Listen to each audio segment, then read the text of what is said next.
telah merebahkan tubuh kita satu malam untuk beristirahat, mungkin belum membayar lelah Anda untuk melanjutkan hari ini, aktivitas kita hari ini. Mari meminta kekuatan pada Tuhan agar kita dimampukan melalui hari ini dengan firman-Nya. Mari kita berdoa. Damai sejahtera Allah yang melampaui segala akal, kiranya memelihara hati dan pikiran kamu sekalian di dalam nama Tuhan Yesus Kristus. Amin.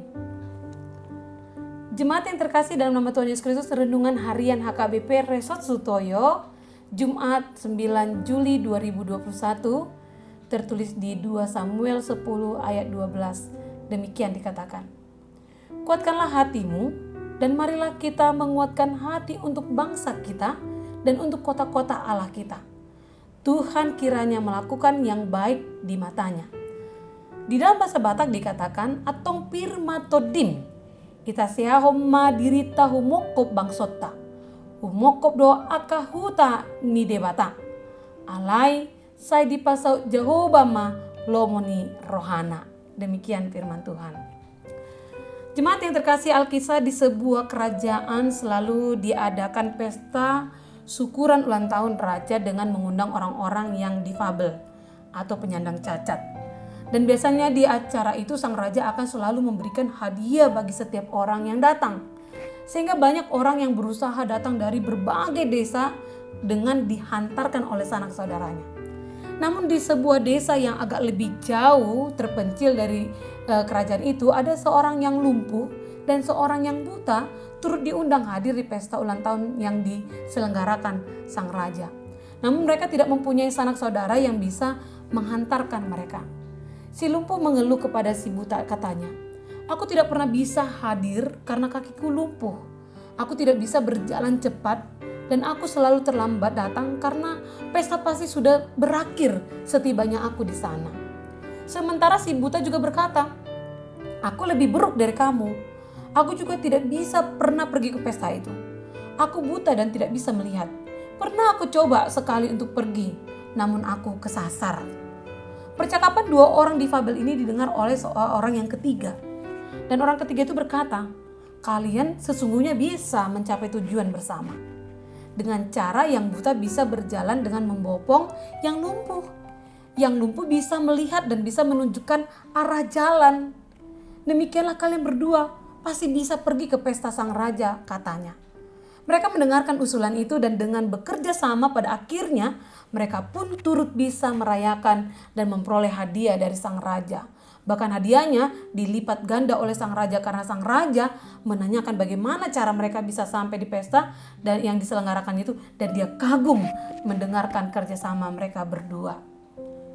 Nah, renungan kita hari ini adalah lanjutan dari ucapan Yoab, panglima perang bangsa Israel, kepada adiknya Abisai untuk menguatkan hati mereka bekerja sama menghalau musuhnya dengan tetap mengandalkan Tuhan dan percaya bahwa Tuhan pasti memberikan yang terbaik bagi mereka. Dia meminta agar mereka saling tolong-menolong untuk mencapai tujuan kemenangan bangsanya menghadap bangsa Amon dan sekutunya. Kisah ini bermula ketika Daud mengirim utusannya untuk menyampaikan belasungkawanya atas kematian Nahas, raja orang Amon yang telah bersahabat baik dengan Daud, yang terjalin ketika Daud dalam pelarian dari kejaran Raja Saul.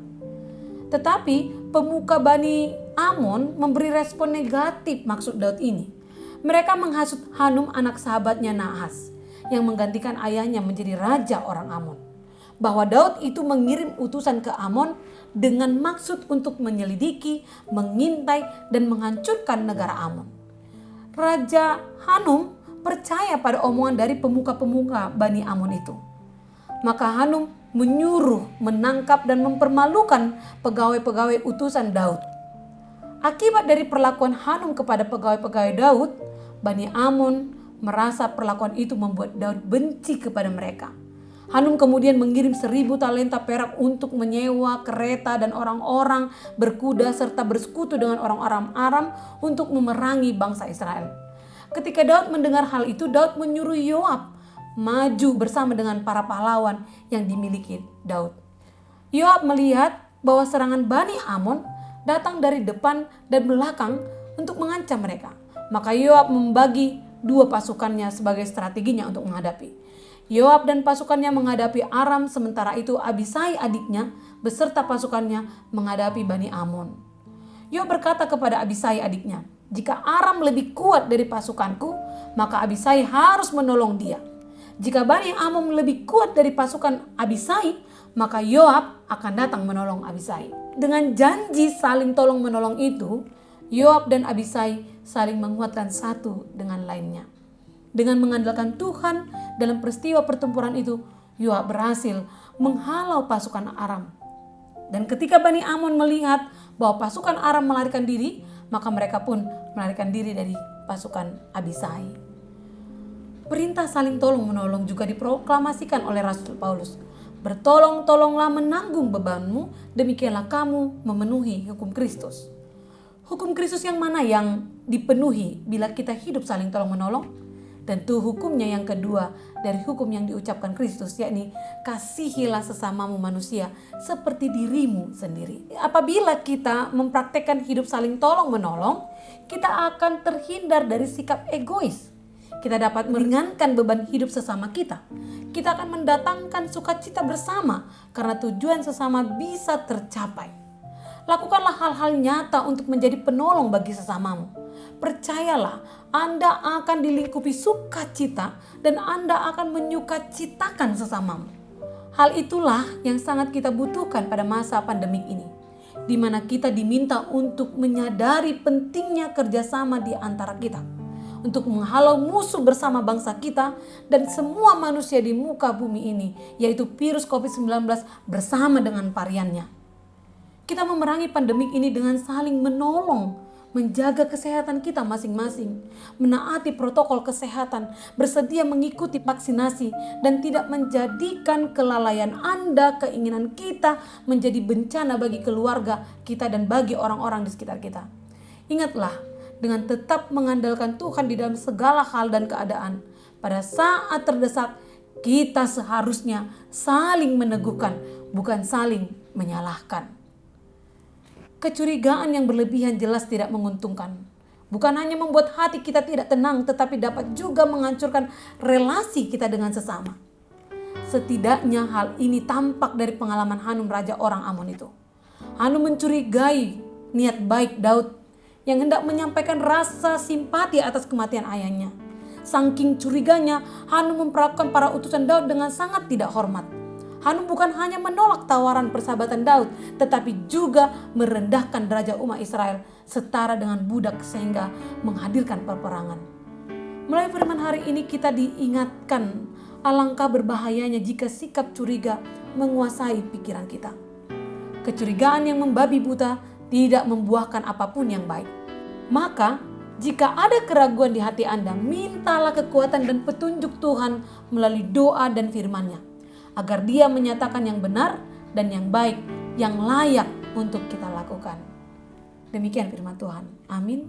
Kita berdoa. Ya Tuhan Allah, ajarkanlah kami untuk saling bekerja sama dan hilangkanlah kecurigaan yang tidak benar dalam diri kami, agar kami dapat hidup dalam kedamaian.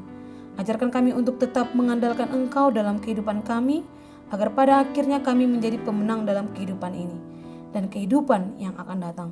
Khususnya pada masa pandemik ini, Tuhan, jadikanlah kami menjadi penolong bagi sesama kami dan berikan kerelaan untuk bekerja sama memerangi musuh bersama kami virus COVID-19 dan variannya. Dengan ketaatan kami dalam anjuran protokol kesehatan yang diterapkan oleh pemerintah kami. Terima kasih Tuhan. Amin.